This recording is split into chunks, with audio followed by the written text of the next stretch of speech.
Good morning, everyone. Today we are in Ezekiel chapter 37. And as we examine chapter 37, there's a couple of different visions or a couple of different visuals that God is going to utilize in this particular chapter with Ezekiel. The first one is the Valley of Dry Bones. And as you go through and you read from Ezekiel chapter 37, you recognize that, first of all, the Valley of Dry Bones is a vision that Ezekiel has. The language of verse 1 is that the hand of the Lord came out upon me and brought me out in the spirit of the Lord and set me down in the midst of the valley, and it was full of bones.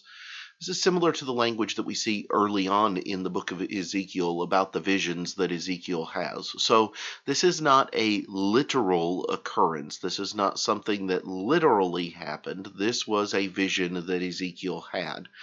He was brought out in the Spirit of the Lord. Now, as you go through and you examine the Valley of Dry Bones, and the things that transpire, God tells him to prophesy and that he will bring these bones back to life. And he is going to prophesy.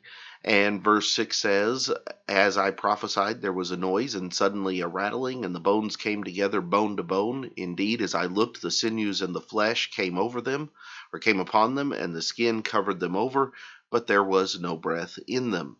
And then he's going to tell Ezekiel to call for breath to come from the four winds, and he does, and it does.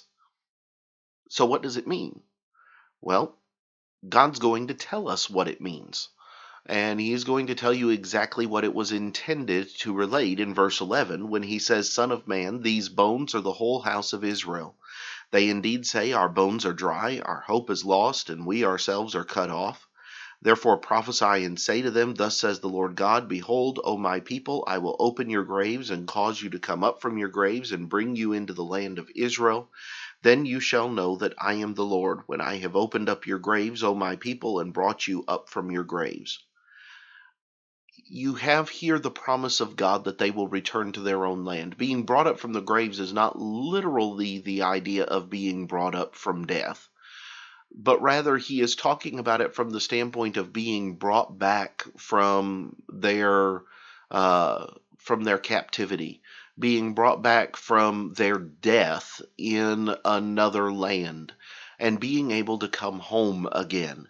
And that's the promise of the Valley of Dry Bones, that Israel will once again return to her homeland, and that he will put his spirit in them, and you shall live, and I will place you in your own land. God says, I'm going to do what I've said. You're going to go home. And so you just have to listen, and you just have to acknowledge and obey and believe.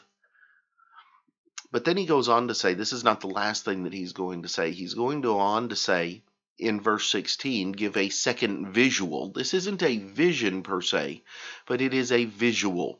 He tells Ezekiel to take a stick for yourself and write on it for Judah and for the children of Israel, his companions. And then take another stick and write on it for Joseph, the stick of Ephraim, and for all the house of Israel, his companions. He's supposed to take these two sticks, and then he's supposed to put them together, and they will become one. He's to bind them together. And this is going to symbolize the fact that, remember, there has been two nations. Now, Israel, the northern kingdom, has been taken into captivity over 100 years previous to this. But Judah, the southern kingdom, was taken away in the Babylonian captivity. They have been separated since the death of Solomon. And so they have been two nations for quite some time.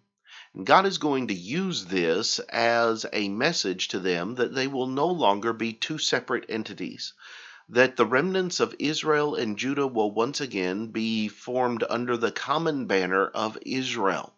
They shall no longer be one group or another group, or one nation and another nation, but rather they are going to be joined together once again. They are going to be one people once again when they come back from captivity. This is also going to be illustrating the fact that it's not just going to be one or two tribes of Israel that are going to return, but rather there will be remnants, there will be groups from each of the tribes that is going to return to the land of Israel. He is going to use the name Ephraim for the northern kingdom because of the fact that Ephraim was, or the land of Ephraim was where the capital city was for the people of Israel.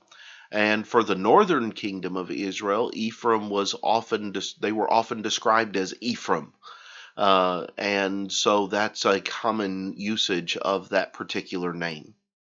The last thing I want us to notice is in verse 24. Because in verse 24 he says, David my servant shall be king over them, and they shall all have one shepherd.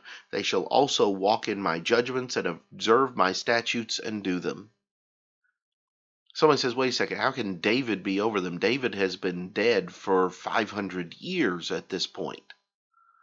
Well, David is not literally going to be over them, but rather the child of David is going to be over them. This is going to be a prophetic statement concerning Christ, the descendant of David, the promised Jesus who would be the Messiah. David, my servant, shall be king over them, and they shall all have one shepherd. This seems to be messianic in nature, foretelling the coming of Jesus. Because when they get back into the land of Israel, there will no longer be a king over them from among the people of Israel. Instead, their kings are from that time forward going to be the nations that control them. These are some of the things that we find in Ezekiel chapter 37. Of course, there are a lot of other things that we could delve into, a lot of comparisons that we could make. But these are the things that are brought out in chapter 37, and I wanted to make sure that we pointed them out and that we looked at them and saw what the message was from this particular chapter.